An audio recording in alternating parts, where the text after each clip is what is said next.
Imagine you are writing a book, and every time you have to add a new chapter or every time you have to add a new page to the book, you have to rewrite the entire book from scratch.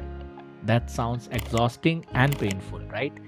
Well, that's what a developer faces today with the databases.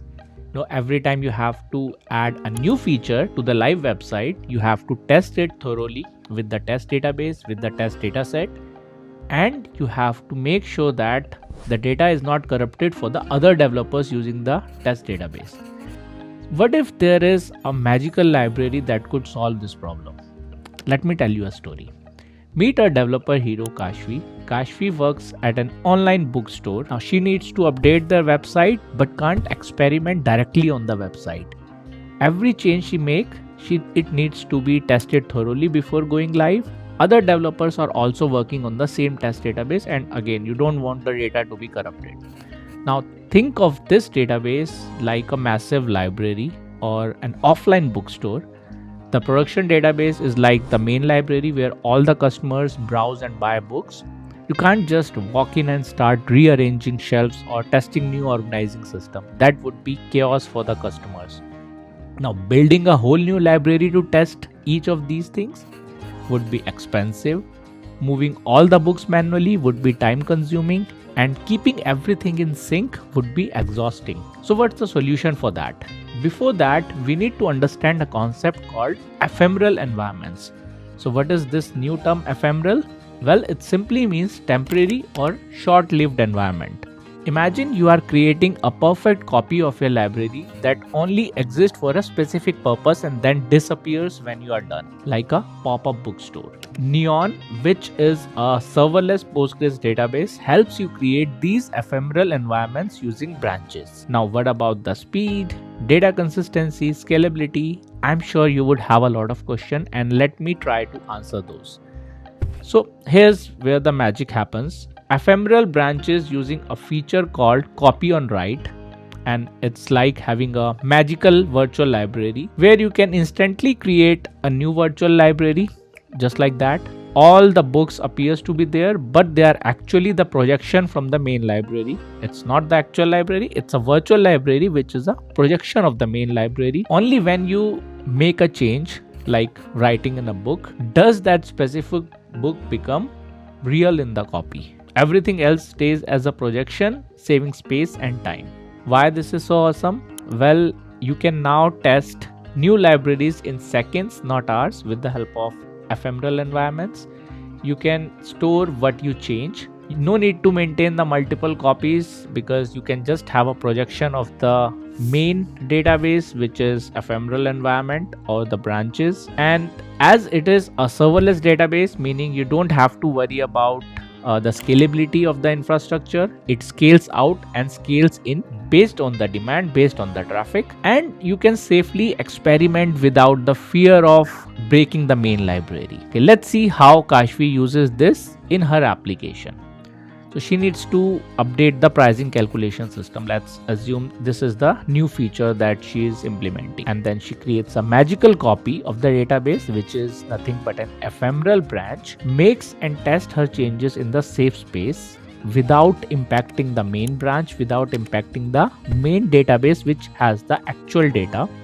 And once everything works, once she has done her testing, she can apply the changes to the main system, and the ephemeral branch can be destroyed because it has served its purpose. It can be destroyed.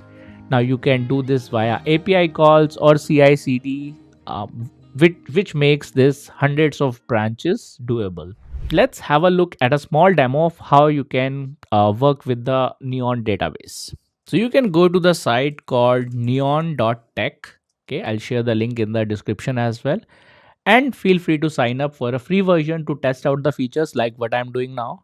You can sign up via different options, Google, GitHub, or your Microsoft account. Let's use one of my Gmail account for that purpose and hit continue. Okay, once you are signed up, it will ask you few details like the project name. Let's call it Demo Tech Tutorials with Piyush. Okay, You can select the Postgres version because it is a Postgres serverless database. So the Postgres database will be hosted for you. So you can select the version, whatever you want, or like the by default is the latest stable version, which is 17. And then you can choose the cloud service provider. So you are hosting your serverless database on a cloud without you managing the cloud provider or without you having to even sign up for the cloud provider, because Neon is doing that for you. So again, you can select for either Azure or AWS, and you can select the region where you want your data to be stored and accessed from. So the rule of thumb is where your most of the users are located, choose the location nearest to that.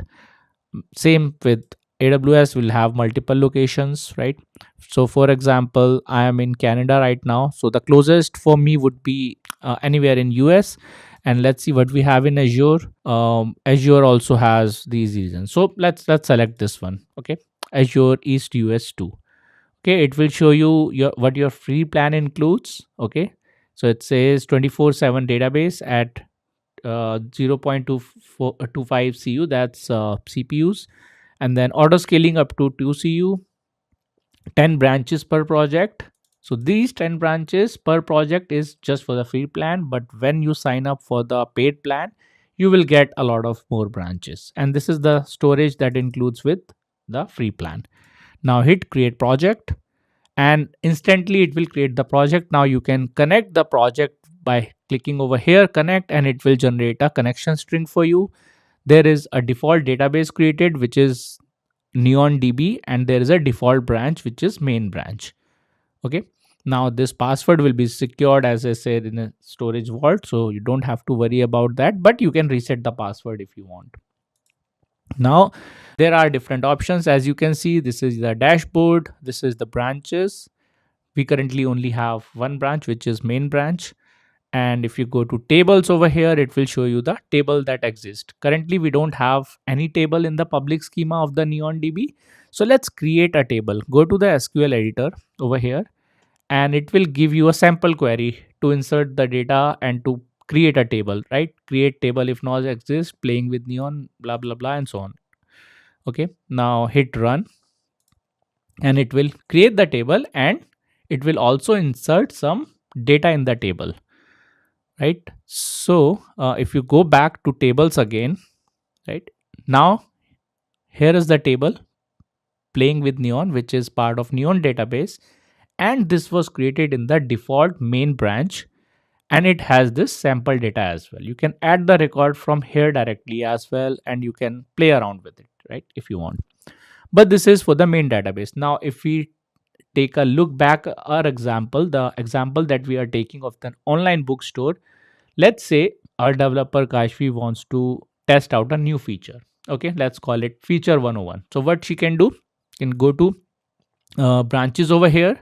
Okay, create a new branch, and let's name it feature 101, just like we create the git branch. Okay, so similarly there is this concept of creating branches in neon, but these are called ephemeral environments.